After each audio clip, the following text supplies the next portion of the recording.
Hello everyone, welcome to unique kitchen. ఈరోజు special ఉల్లి పకోడీ. దీన్ని ఉల్లి పకోడీ అని కూడా అంటారు, అలాగే గట్టి పకోడీ అని కూడా అంటారు. ఇందులోకి ఉల్లిపాయలు, పచ్చిమిర్చి, అల్లం, కరివేపాకు అన్నీ తరిగి తీసుకుని అందులోకి ఇప్పుడు సాల్ట్ కూడా మంచిగా వేసుకున్నాను అనమాట. ఉప్పు సరిపడా తీసుకోవాలండి. నేనైతే ఇక్కడ 3/4 kg తీసుకున్నాను. ఎందుకంటే నాకు చుట్టాలు వచ్చారని చెప్పాను కదా, వాళ్ళు తలో చెయ్యి వేశారనమాట వీడియోలోకి. ఇప్పుడు కలుపుతుంది అయితే మా చిన్నత్తయ్య గారు అనమాట.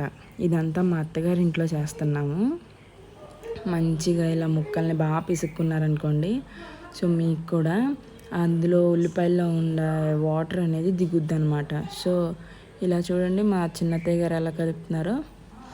సో మొత్తం అంతా అలా వేసుకొని పిండి అంతా వేసి అందులో కొంచెం వాటర్ వేసుకుని బాగా మిక్స్ చేసుకోవాలి. చూడండి, వాటర్ వేయకముందు కూడా మిక్స్ చేశారు. కొంచెం గుల్లదనం రావడం కోసం పప్పుల సోడా అంటారు, వంట సోడా అంటారు, ఏదైనా యూస్ చేసుకోవచ్చు. లేదంటే పప్పులో వేసుకునే సోడా అని కూడా అంటారు. అవన్నీ వేసి లాస్ట్లో చూడండి వాటర్తో బాగా మిక్స్ చేస్తున్నారు కదా. ఇలా బాగా మిక్స్ చేసిన తర్వాత మనకి అది ఏంటి అంటే ఇంకా ఏమైనా పడుతుంది అనుకున్నట్టయితే కనుక వేసుకోవచ్చు అనమాట. సో మేము మొత్తం అంతా ఒకేసారి వేయలేదు, అంతా కలిపి మీకు క్వాంటిటీ చెప్పాను. సో ఇలా చూడండి, ఇది అవుతా ఉంది కదా. సో దీన్ని కలుపుతున్నారు చూడండి బాగాని. ఎంత బాగా కలిపితే అంత వాటరీగా వస్తుంది. ఇప్పుడు చూడండి చెయ్యి మారింది, మా చెల్లి వచ్చిందనమాట. ఇప్పుడు మా చెల్లి రంగంలో దిగింది. స్టవ్ మీద ఆల్రెడీ మేము కడాయి పెట్టుకున్నాము, ఆయిల్ హీట్ చేసుకున్నాము.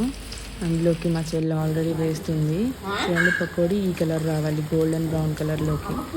అలా వచ్చిన తర్వాత మనం తీసేసుకోవచ్చు. అలా తీసేసుకున్న వాటిని ఒక పక్కన పెట్టుకుంటే దాన్ని మనం సర్వింగ్ కూడా చేసుకోవచ్చు. చూడండి, అలాగా జల్లు మూకుడు లాంటిది పెట్టి దాని కింద మళ్ళీ మేము చిన్న కడాయి పెట్టామన్నమాట, ఆయిల్ అందులో దిగటానికి. ఇంకా పేపర్, టిష్యూస్ ఏం వేయలేదు. ఇప్పుడు అయిపోయిందంతా తీసి ఒక పేపర్లో స్ట్రీట్ స్టైల్ లాగా ఒక పేపర్లో చుట్టి దాన్ని మా చిన్న మావయ్య గారి దగ్గరికి తీసుకెళ్తున్నాం. అంటే చుట్టాలు వచ్చారని చెప్పాను కదా, వాళ్ళ దగ్గరికి తీసుకెళ్తున్నాం అన్నమాట. ఇప్పుడు మనం చుట్టాలు వచ్చారని చెప్పాను కదా, మా చిన్న మావయ్య గారి దగ్గరికి తీసుకెళ్తున్నాం అన్నమాట. ఇదిగోండి మా చిన్న మావయ్య గారు ఇదిగోండి పకోడీ, ఉల్లి పకోడీ వేసాం. తిని టేస్ట్ చూసి చెప్పండి ఎలా ఉందో.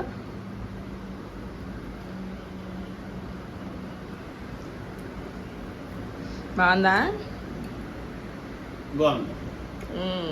మరి మా ప్రేక్షకులకి లైక్ చేయమని చెప్పండి. లైక్ చేయండి, కామెంట్ చేయండి. Thank you.